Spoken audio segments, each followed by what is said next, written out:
Hello LLB fourth semester. We'll deal with Pareto's principle. Now before I go with this topic, I would like to give you some drawing, okay, on this very topic. So then you can understand why Pareto's principle was included. Now these are two pictures. In picture number 1, what was the previous scenario before this PPP? Now, for example, this is an electric plant. It is making pollution, air, emissions. Okay, now this electric plant transferring its energy to some firm and paying some amount of money. Okay, this firm is giving electricity to a household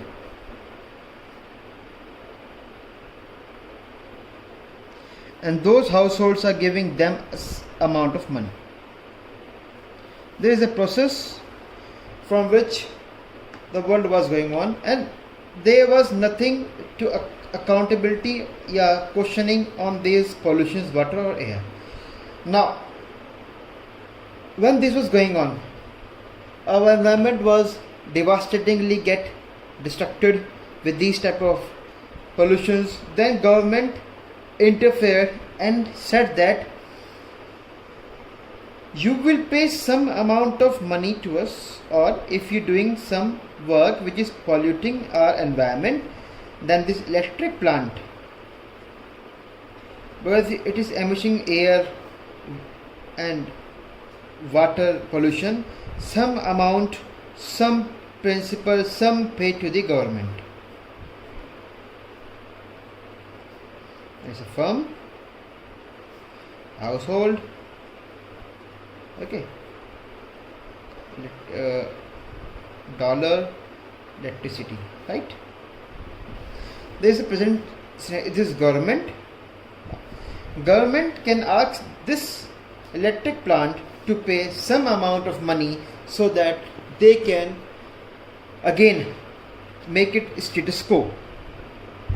This principle is somehow globally recognized, means every country, or you can say every state has recognized this principle, and this is one of the most celebrated environment law principle. It helps in allocating the cost and repairing the damage between stakeholders for the harm caused by them to the environment. This principle is somehow revolutionary, which is giving a power to the government to make a hold on these type of electric plants so that they won't do any more damage, and if they're doing, they have to pay. Okay. Nowadays, as we all know, day by day industrial process is going on. Industries are producing many new type of technologies, but same way, see, they are doing development, correct, but the same time they are degrading the environment. Okay, so development is not proportion to sustainability. Inversely proportional means the more development, the more instability, the more environment pollution. Development, to stop this or to make it on a proportionate matter, government or the world introduced the concept of polluter pay principle. It is a common sense approach for the mitigation of environment degradation. It simply says, now what does it say? It says she or he who damages the environment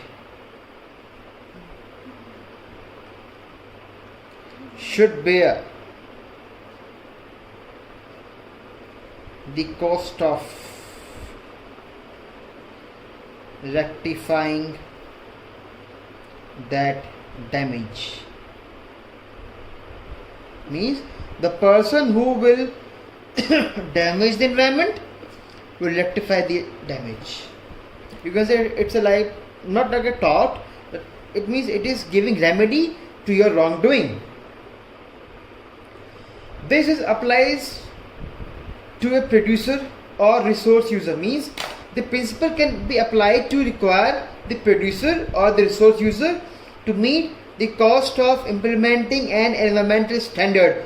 Means they have to make a standard for environment protection, and where it is required, the resource user should also meet the necessary expenses for implementation of technical regulation.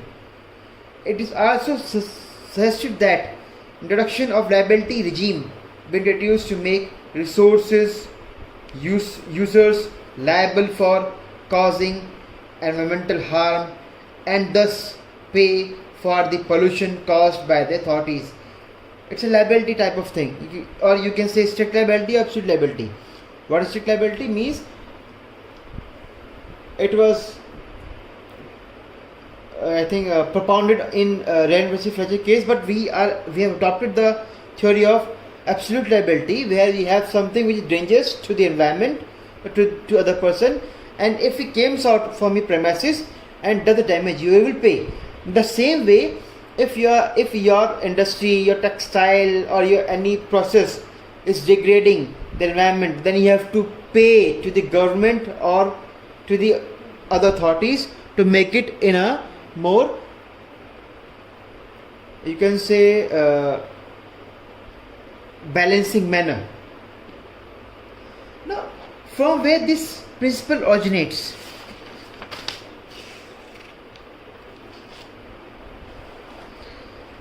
This principle originated from economic theory.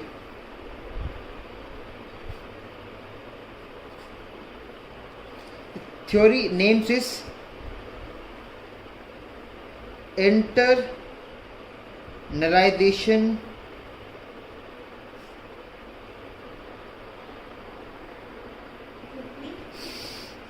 now the theory is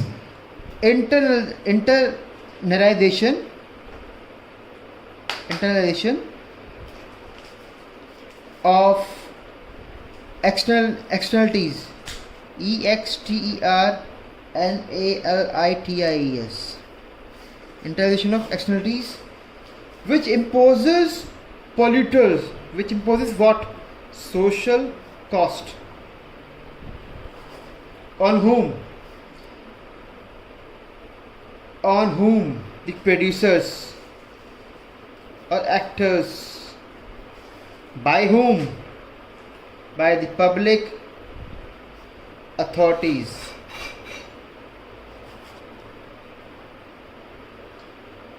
Okay? And how they impose these costs? They impose these costs by inspecting,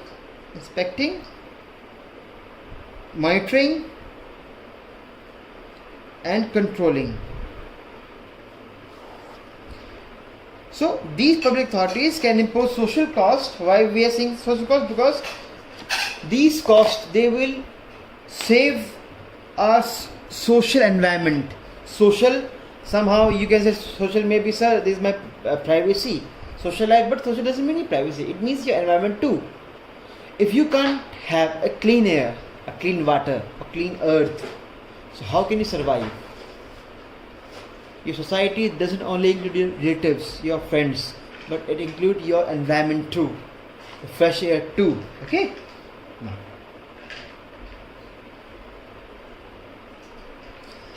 this principle was first referred in internationally in OECD. The full form is Organization for economic cooperation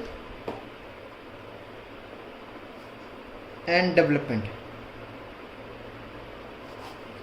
Okay, it says that, now just listen very carefully what this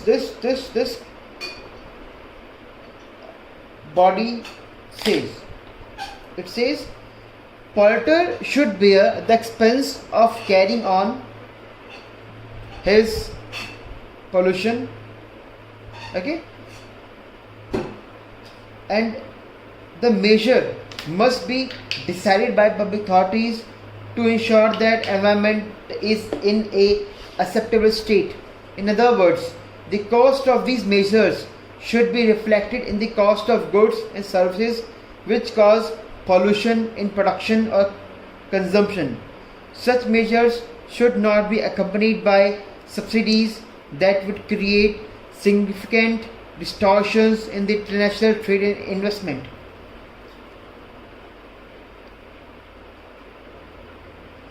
Now we will move towards the Indian approach, because in Indian context we have several cases which have inducted this principle in our Indian judicial system. Okay, the first case was where we have highlighted somehow this type of principle, that was MC Mehta versus Union of India 1986.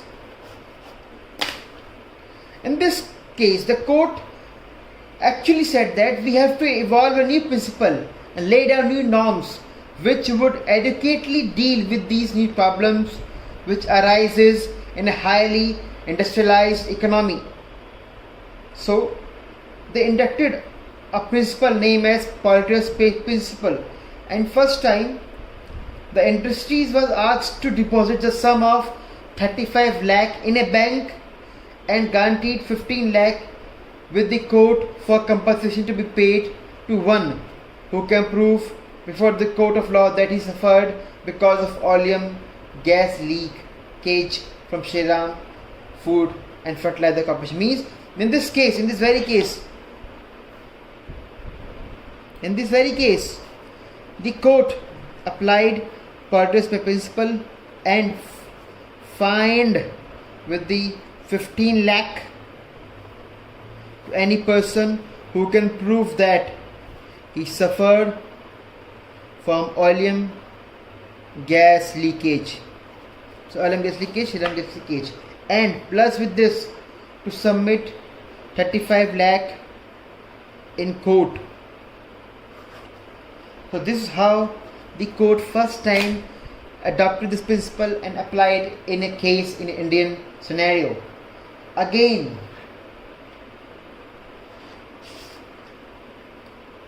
in Indian Council for Environment Legal Action in Union of India, the court also applied this case in when a body was destroying the ecology and individuals were suffering. Okay. The next case is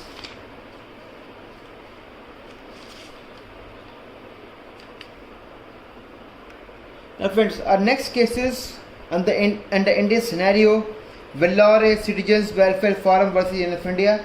In this case, first time with unequivocal terms, Indian government observed that the precautionary principle and polluter's pay principle are part of, means precautionary principle and polluter's pay principle are part of environment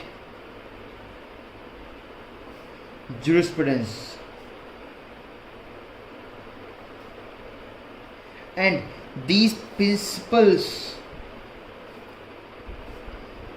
accepted as a part of law as Article 20, means as we have Article 21 in our country, in the same way we have these principles which are essential for our country. Okay, you cannot disturb them. And with also court make it mandatory to observe DPSP. It's Article 48A and 51A. it's a DPSP. For state, this is duty for citizens, 51A, right? But and court also ordered for the creation of environment protection fund in this very case, and this one could be utilized for compensating the affected persons identified by the authorities and also for restoring the damaged environment. So this fund can be used for two purposes: for affected person, and second is restoring the damaged environment. Clear?